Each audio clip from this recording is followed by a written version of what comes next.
BNP Abu তালেবের ভূমিকায় আর আওয়ামী লীগের আগাগোড়াই ভূমিকা হলো আবু জাহালের ভূমিকা।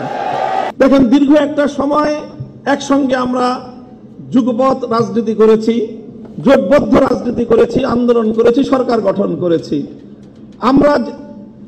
আমি একটি ঐতিহ্যবাহী রাজনৈতিক ধর্মীয় রাজনৈতিক পরিবারের সন্তান।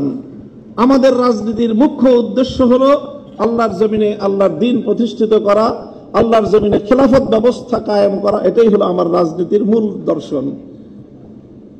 তবে আপনারা যেই রাজনীতি করেন সেই রাজনীতির সাথে আমাদের রাজনীতির কিছুটা পার্থক্য আছে। সেই পার্থক্যের জায়গাটুকুও বুঝতে হবে এবং সেখান থেকে আপনাদের দায়িত্ব এবং ভূমিকার কথাও আমি বলছি, আমার বক্তব্য দিয়ে নয়, বরং আপনার নেত্রীর উদ্ধৃতি দিয়ে।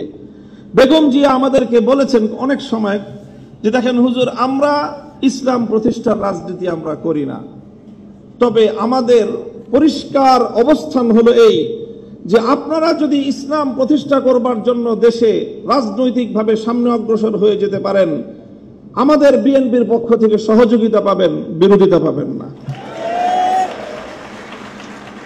এই যে আজকে হাবিবুন নবী খান সোহেল ভাই যে কথাটা বললেন, অনেকেই বিএনপি এবং আওয়ামী লীগকে এক পাল্লায় পরিমাপ করে। আমি মনে করি এটা অনেক বড় অবিচার।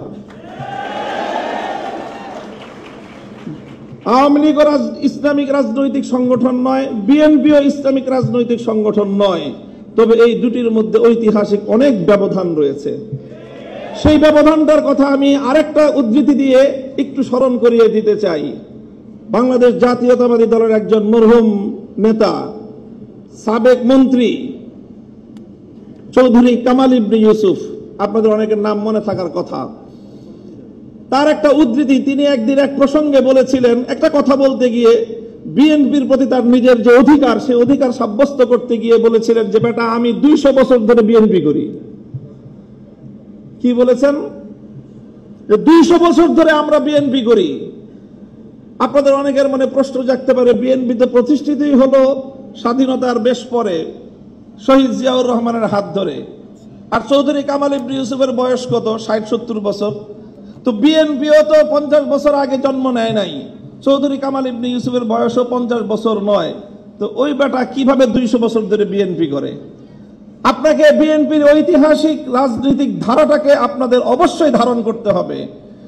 চৌধুরী কামাল ইবনে ইউসুফের এই বক্তব্যের মূল কথা ছিল এই, যদি আমরা আমাদের এই জনপদের অতীত রাজনীতির ইতিহাস পর্যালোচনা করি, তাহলে সবসময় আমরা এদেশে দুটি ধারা লক্ষ্য করতে পাই। সেই অবিভক্ত ব্রিটিশ আমল থেকে যখন ঢাকা বিশ্ববিদ্যালয় প্রতিষ্ঠার ঘোষণা এসেছিল, যখন ঢাকাকে কেন্দ্র করে পূর্ববঙ্গের উত্থানের ঘোষণা এসেছিল, যখন মুসলিম জাতিসত্তা প্রতিষ্ঠার ঘোষণা এসেছিল, তখন এই বঙ্গ অঞ্চল থেকে কিছু মানুষ তারা ঢাকা বিশ্ববিদ্যালয় প্রতিষ্ঠার বিরোধিতা করেছিল। তারা ঢাকাকে কেন্দ্র করে পূর্ববঙ্গের উত্থানকে ঠেকিয়ে দিতে চেয়েছিল, যারা মুসলিম জাতিসত্তার বিরোধী ছিল। এই ঐতিহাসিক ধারা সেই ব্রিটিশ আমল থেকে চলে এসেছে।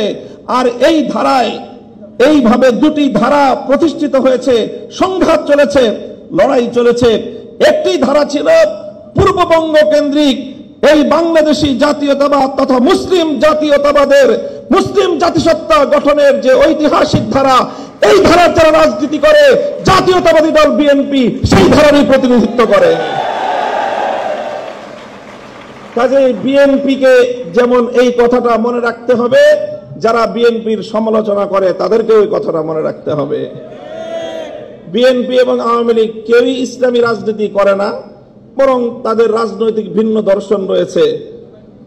ঠিক যেমনি ভাবে আবু জাহাল আর আবু তালেব কেউই কিন্তু ইসলামের পথের অনুসারী ছিলেন না, কিন্তু কেউ যদি আবু তালেব আর আবু জাহালকে এক পাল্লায় মাপে, তার চেয়ে বড় জালিম আর কেউ হতে পারে না।